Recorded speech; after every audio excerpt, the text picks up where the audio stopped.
अस्सलाम वालेकुम। थोड़ा पढ़ लो में खुशामदीद। ENG 501 का लेसन नंबर 11 करने जा रहे हैं हम। Features of old English pronunciation and vocabulary. बढ़ते हैं अपना टॉपिक नंबर 51 की जानिब, प्रोनाउंसिएशन ऑफ ओल्ड इंग्लिश। उनका कहना है कि ओल्ड इंग्लिश में पहले सिंगल फोनीम इस्तेमाल होता था, मतलब एक सिंगल साउंड था। उसके वो मुश्तमिल होता था a pair of voiced and voiceless allophone, मतलब एक सिंगल साउंड था, एक अल्फाबेट था, उसका सिंगल साउंड था। उसके दो अलग अलग साउंड्स थे, ठीक है। अ पेयर ऑफ साउंड्स उस पे इस्तेमाल होते थे। एलोफोन से मुराद होता है एक ही लफ्ज की, एक ही फोनीम की मुख्तलिफ मतलब के शक्लें। एक वॉइस को कैसे इस्तेमाल कर एक वॉइस को एक वे में इस्तेमाल कर सकते हैं, उसी वॉइस को, उसी अल्फाबेट को दूसरी वॉइस में भी निकाला जा सकता है, प्रोनाउंस किया जा सकता है, ठीक है। तो कह रहे हैं कि सिंगल फोनीम था जो कि मुश्तमिल होता था दो वॉइसेस पे, ठीक है। ओल्ड इंग्लिश में ये होता था।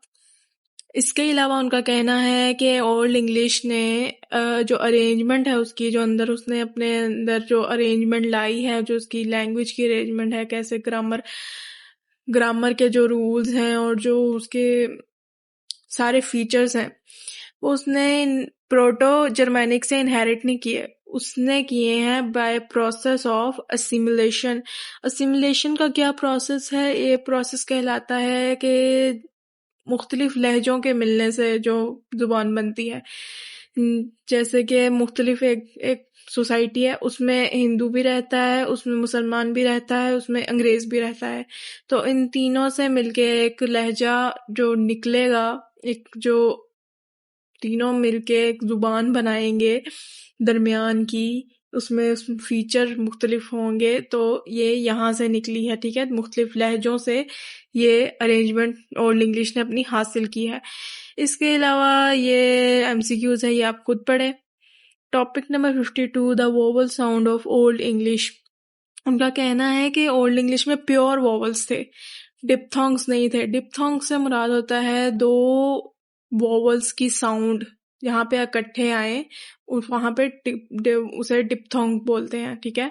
जैसे ए ई साउंड जो है, ए ई वोवल है ना, ये अगर किसी वर्ड में इकट्ठे आ जाए, इकट्ठे लिखे जाएं और इकट्ठे बोले जाए, साउंड की इकट्ठी आए, तो वहां पे ये डिप्थोंग कहलाएगा। उनका कहना है कि प्योर वोवल्स थे, डिप्थोंग्स नहीं थे ओल्ड इंग्लिश में। डिप्थोंग्स के लिए ओल्ड इंग्लिश एंग्लो सैक्सन्स क्या करते थे? डायग्राफ यूज करते थे, जैसे कि आगे बयान किया गया है, EA, EO, IO, IE। वो इस तरह अपने वर्ड में ही ऐसे लिख देते थे कि यहाँ पे इस तरह इनकी साउंड आएगी। सीक्वेंस ऑफ 2 सिंबल्स, ठीक।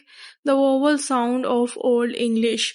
ये पूरा का पूरा टॉपिक में कुछ भी समझाने वाला नहीं है।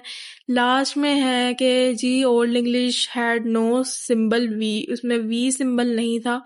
जो सिंबल एफ था वो ही एफ और वी की जगह इस्तेमाल किया जाता था, वही रिप्रेजेंट किया करता था दोनों की साउंड को, ठीक है।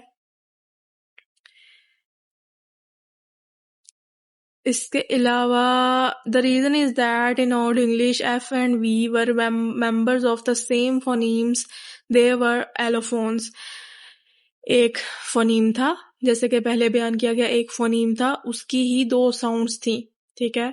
वी एफ जो था वो फोनीम था, उसको कभी एफ की साउंड निकालते थे, कभी उसकी वी की साउंड इस्तेमाल करते थे, ठीक है। They were allophones. Topic number 53, some more features of pronunciation of old English. Old English के मोर फीचर्स आपको बयान कर रहे हैं। डबल कॉन्सोनेंट का यहाँ पे टॉपिक आया है। डबल कॉन्सोनेंट क्या होता है कि एक वर्ड में जब इकट्ठे दो कॉन्सोनेंट आ जाएं तो उन्हें डबल कॉन्सोनेंट बोला जाता है। जैसे हैप्पी में डबल पी आता है, तो वो दो कॉन्सोनेंट है, इन्हें डबल कॉन्सोनेंट बोला जाता है। मॉडर्न इंग्लिश की बात कर रहे हैं कि मॉडर्न इंग्लिश में डबल कॉन्सोनेंट 2 सिलेबल में तब आता है जबकि हमने प्रीसीडिंग वोवल को शॉर्ट बयान करना हो, मतलब कि दो एक वर्ड है हैप्पी, ठीक है। हैप्पी के दरमियान में ए आता है, उसके बाद डबल पी आता है, तो ए जो है वो वोवल है, उसे हम शॉर्ट साउंड उसकी निकालेंगे, उसे इतना लंबा नहीं करेंगे, हैप्पी, ठीक है। तो ये जहां पे डबल कॉन्सोनेंट आए वहां पे इसका ये मतलब होता है कि जो पहले आने वाला वोवल है उसे शॉर्ट प्रोनाउंस करना है, वो शॉर्ट है। But a single consonant symbol, जहां पे सिंगल कॉन्सोनेंट सिंबल आए, जहां पे सिंगल कॉन्सोनेंट आए किसी भी जुमले, किसी भी सॉरी वर्ड में, वो ये शो करता है कि जो प्रिसीडिंग वोवल है, जो उससे पहले आने वाला वोवल है, वो लॉन्ग है या वो डिप्थोंग है, ठीक है। वो लॉन्ग प्रोनाउंस किया जाएगा या वो शॉर्ट या वो डिप्थोंग होगा। इसी वजह से वहां पे सिंगल कॉन्सोनेंट आता है। आगे उन्होंने मिसाल दी है as in writer and copy. Writer में भी देखें, आई है वोवल, TER। तो राइटर जो है ये हम लॉन्ग करके प्रोनाउंस करते हैं, राइटर, राइटर तो नहीं हम बोल देते, ठीक है। कॉपिंग, इसी तरह ही कॉपिंग। इसके अलावा ओल्ड इंग्लिश में क्या होता है, ओल्ड इंग्लिश का जो वोवल्स की लेंथ है ना, उससे कोई लेना देना नहीं है। वो कहता है मुझे इससे कोई लेना देना नहीं है, ठीक है। ये ओल्ड इंग्लिश में रिटन, राइट को ऐसे रिटन एंड कॉपर, जो ये दोनों वर्ड हैं, इसे रिटन और कॉपर बोला जाता था। इनको एक एक वर्ड लिखा जाता था, इसमें डबल कॉन्सोनेंट नहीं आते थे, ठीक है। ऑल्थो इसमें वो कह रहे हैं कि डबल कॉन्सोनेंट पाया जाता है ओल्ड इंग्लिश में, ये नहीं कह रहे कि पाया नहीं जाता, पर कहीं की जगहों पे पाया जाता है, जैसे कि आगे उन्होंने मिसाल भी दिया ही गॉट और कप, ठीक है। पर उसका रीजन क्या होता है, consonant was in fact pronounced double और लॉन्ग। रीजन उसका ये होता था कि डबल कॉन्सोनेंट वहां इस्तेमाल किया जाता था जहां पे कॉन्सोनेंट को प्रोनाउंस किया जाना था डबल या लॉन्ग, ठीक है। वहां पे डबल कॉन्सोनेंट यूज करते थे, और इसका कोई मकसद नहीं था, शॉर्ट लॉन्ग वोवल से उनका कोई लेना देना नहीं था। इसके अलावा ओल्ड इंग्लिश में कुछ करेक्टर्स थे जो कि उन्होंने कुछ वर्ड्स के साथ सिंबलाइज कर दिए थे, जैसे कि इधर का कहा गया है कि द जो है TH, उसको P से कर दिया, आगे उसे थॉर्न और इथ एज इन द वर्ड, ये आगे मिसाल दी गई है कि विद में जो TH है, विद में जो TH है उसकी जगह वहां पे P का सिंबल डाल दिया, और इस तरह। और इसमें टॉपिक में कुछ भी नहीं है। Topic number 54, introduction to vocabulary of old English. Vocabulary की अब बात कर रहे हैं। सबसे पहले कह रहे हैं कि ओल्ड इंग्लिश ने बोरो नहीं किया किसी दूसरी लैंग्वेज से वर्ड्स, उसके अपने रिसोर्सेज थे, ठीक। प्रेफिक्सेस और सफिक्सेस को उसने इस्तेमाल किया वर्ड्स बनाने के लिए। प्रेफिक्सेस क्या होते हैं, जो अल्फाज के शुरू में आते हैं, सफिक्सेस जो अल्फाज के बाद में आते हैं लफ्ज को बनाने के लिए, ठीक है।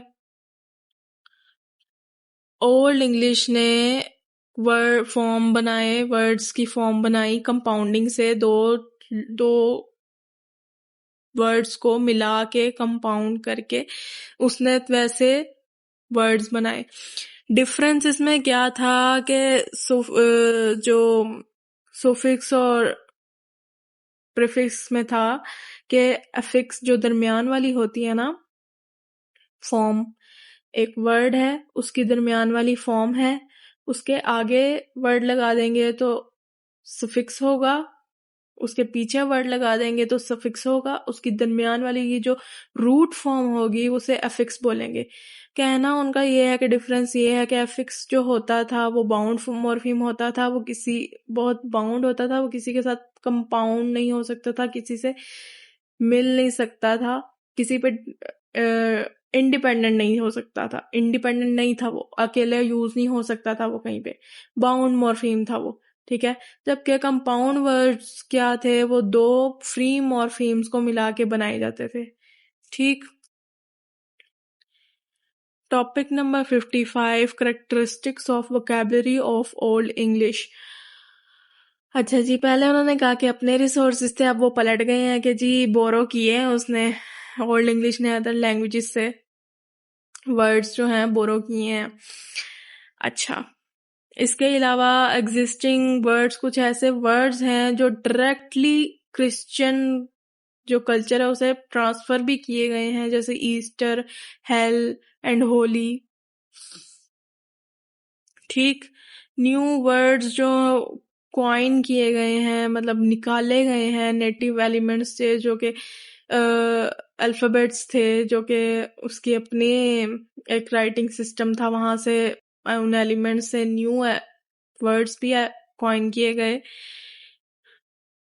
इसके अलावा जब वो कह रहे हैं कि नॉर्मन कॉन्क्विस्ट हुआ, जब फ्रेंच ने कब्जा कर लिया फ्रांसीसियों ने, तब जाहिर सी बात है वो लैंग्वेज डोमिनेट कर गई, तो ओल्ड इंग्लिश ने फिर फ्रेंच और लैटिन से बहुत ज़्यादा बोरो किया।